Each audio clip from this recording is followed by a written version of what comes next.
The Beatles were in their dressing room at the Liverpool Empire Theatre on a cold December night in 1964, celebrating another sold-out show during the height of Beatlemania, when their road manager Brian Epstein walked in with a story that stopped the celebration cold. A young nurse from Liverpool Royal Infirmary had called. There was a 16-year-old girl named Margaret sitting in her mother's hospital room crying. The girl had saved for months to buy tickets to tonight's concert, front row seats. But her mother had suffered a massive heart attack that afternoon. Margaret had chosen to stay at the hospital instead of going to the show, and now she was sitting beside her dying mother's bed, heartbroken, listening to the muffled sounds of screaming fans a mile away. Brian Epstein told the Beatles the story expecting sympathy. Maybe they'd sign something to send to the girl. What the Beatles did instead shocked everyone. John Lennon stood up and said 5 words that changed everything. "Get the car, we're going." What happened at midnight in that hospital room didn't make the newspapers, but every nurse on that ward remembered it for the rest of their lives. This is the story of the night. The Beatles proved they weren't just the biggest band in the world, they were human beings who understood what really mattered. It was December 5th, 1964, Liverpool, England. The Beatles were at the absolute peak of Beatlemania. "I Want to Hold Your Hand" had conquered America. They'd appeared on Ed Sullivan. Screaming girls, fainting, mass hysteria. They were the biggest phenomenon in entertainment history, and tonight they were home, playing Liverpool, the city where it all started. The Empire Theatre was packed, 2,300 screaming fans. The Beatles had played 2 shows. The energy was electric. Girls were crying, screaming, passing out. Police were everywhere trying to maintain order. It was chaos. Beautiful chaos. After the second show, the Beatles retreated to their dressing room. John, Paul, George, and Ringo, exhausted but exhilarated. This was their city. These were their people. They could hear the crowd outside still screaming their names, even though the show had ended an hour ago.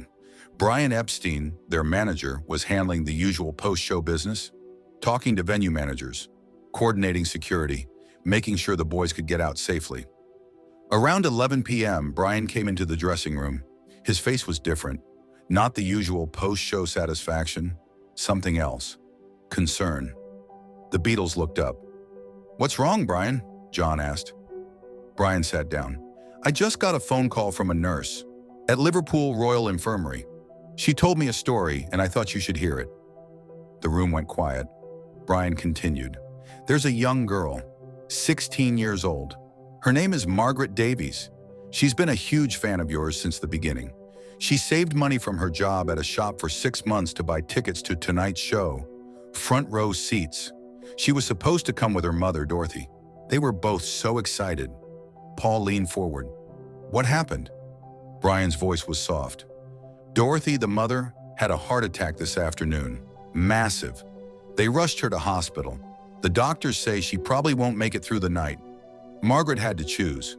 Go to the concert she'd been dreaming about for months, or stay with her mother. She chose her mother." The room was silent. George spoke first. "That's awful. Poor kid." Brian nodded. "The nurse said Margaret is sitting in her mother's room right now. She can hear the screams from the Empire. It's only about a mile away. She can hear your music drifting through the city, and she's crying, not just because her mother's dying, but because she missed you." Ringo wiped his eyes. "That's heartbreaking." John stood up. "Get the car, we're going." Everyone looked at him. Brian blinked. "Going where?" John's voice was firm. "To the hospital, to see Margaret and her mum." Paul stood up too. "John's right. We should go." Brian looked panicked. "Boys, it's almost midnight. You've just done 2 shows. You're exhausted. And the hospital, there'll be patients sleeping. We can't just show up." John was already putting on his jacket. "Then we'll be quiet. Come on, this girl gave up seeing us to be with her mum. That's what matters. Not a concert. Her mum. We should at least let her know we appreciate that." George and Ringo were standing now too. George grabbed his guitar. "If we're going, we're bringing instruments." Paul grabbed his bass. "We'll do an acoustic set. Just for them." Brian realized he'd lost this argument. "All right, but we're taking the back entrance, and we're being quiet. If we wake up the whole hospital, we'll be banned from Liverpool. They piled into the car. John, Paul, George, Ringo, and Brian. Plus Neil Aspinall, their road manager, driving. 2 guitars, 1 bass, and Ringo's drumsticks. He couldn't bring drums to a hospital. The drive took 10 minutes. Liverpool Royal Infirmary was old. Victorian. Dark stone building. Most of the windows were dark. It was after midnight now. Visiting hours had been over for hours. They pulled up to the back entrance. Brian had called ahead. The nurse who'd phoned him, a woman named Ellen Murphy, was waiting. She was maybe 50 years old. Kind face. When she saw the Beatles getting out of the car with instruments, her eyes went wide. "You actually came. I just thought maybe you'd send an autograph or something." John smiled. "We don't do anything halfway, love. Where's Margaret?" Ellen led them through the back corridors. The hospital was quiet. A few nurses at stations looked up and did double takes. One nearly dropped her clipboard. "Is that—" Ellen shushed her. "Not a word. We're trying to keep this quiet." They walked up 2 flights of stairs, down a long corridor. Room 247. Ellen stopped outside. "She's in there. With her mother. Dorothy's unconscious. Heart's barely beating. Could go any minute. Margaret's been sitting with her since 6 p.m. Hasn't eaten. Hasn't slept. Just sitting there holding her hand." John looked at the others. "Ready?" They nodded. John knocked softly. A voice from inside. Young. Tired. "Come in." They opened the door. Margaret Davies was sitting in a chair beside the bed. She was small. Dark hair. Red, puffy eyes from crying. She was holding her mother's hand. Dorothy was in the bed. Pale. Tubes and wires. Breathing mask. The beep of the heart monitor was slow and irregular. Margaret looked up at the door, saw 4 men with instruments, blinked. Then her face went white. Her mouth opened, but no sound came out.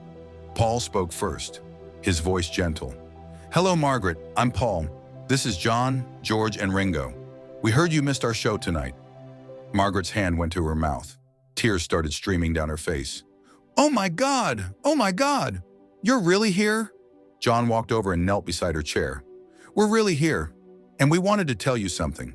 What you did tonight, staying with your mom instead of coming to the show, that's the bravest thing we've heard in a long time. Your mom's lucky to have you." Margaret was sobbing now. "I wanted to go so badly. I had front row seats, but I couldn't leave her. I couldn't." Paul knelt on her other side. "And that's why we're here, because you put your mom first. That's what matters. Not a concert, not screaming girls. Your mom." George looked at Dorothy in the bed. "Is she awake?" Margaret shook her head. "She's been unconscious since they brought her in. The doctors say she can probably hear us, though. They say people in comas can hear." Ringo smiled. "Then let's give her something worth hearing." The Beatles set up in that tiny hospital room.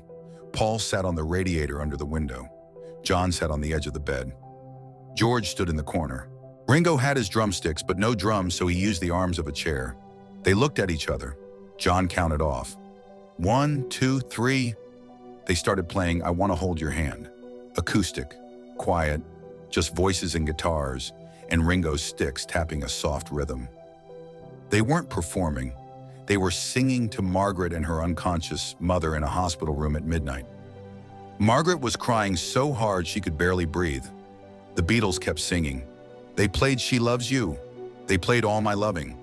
They played And I Love Her. Paul sang that one directly to Dorothy. "And I love her. And I love her. And I love her." His voice was so gentle, so full of feeling. Margaret squeezed her mother's hand. "Mom, can you hear this? The Beatles are here. They're singing for you."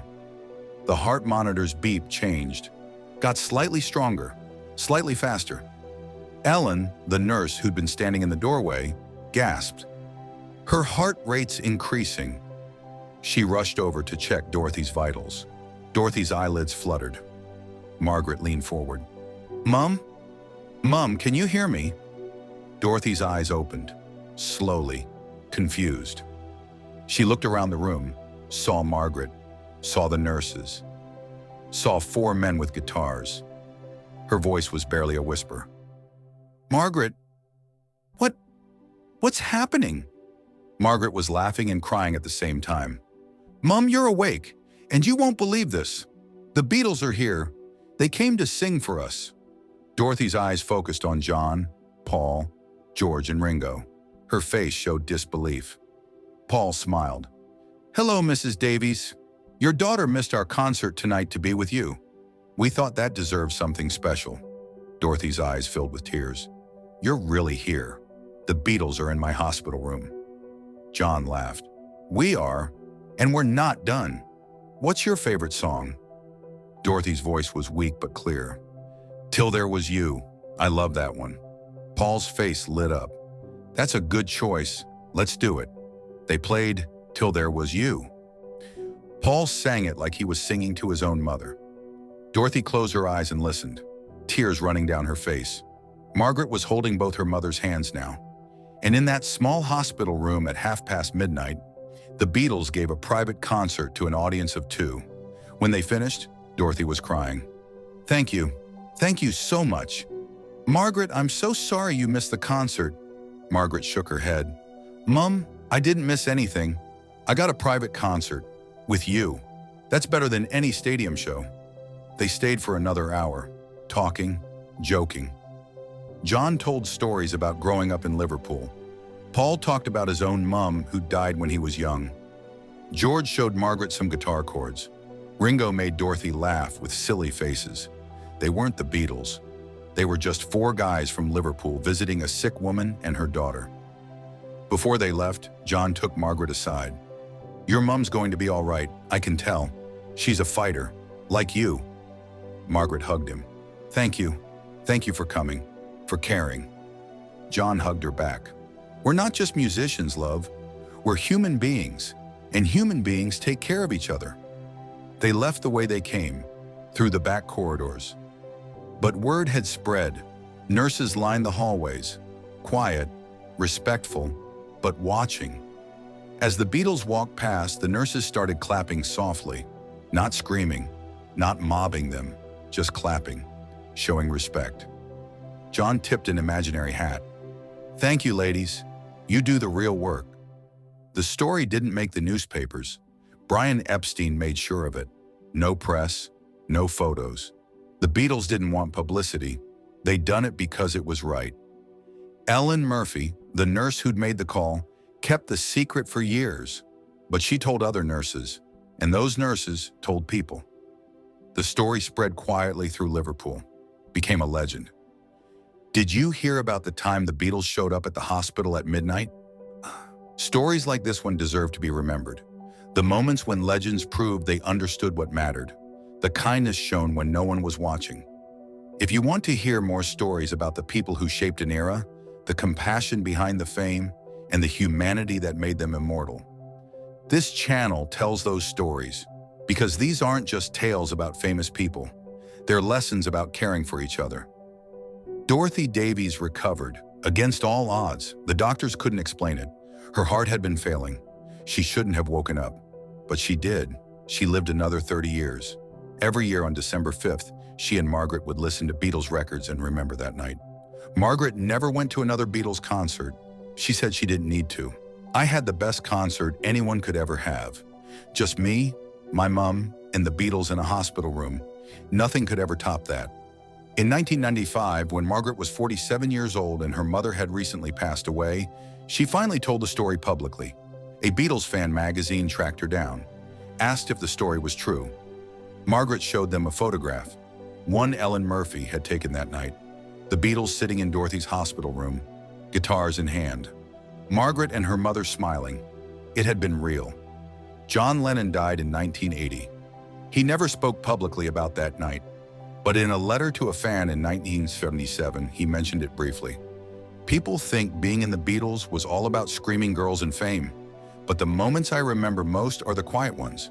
The times we did something that mattered to one person, like the night we played for a dying woman and her daughter in a Liverpool hospital. That meant more than any stadium show."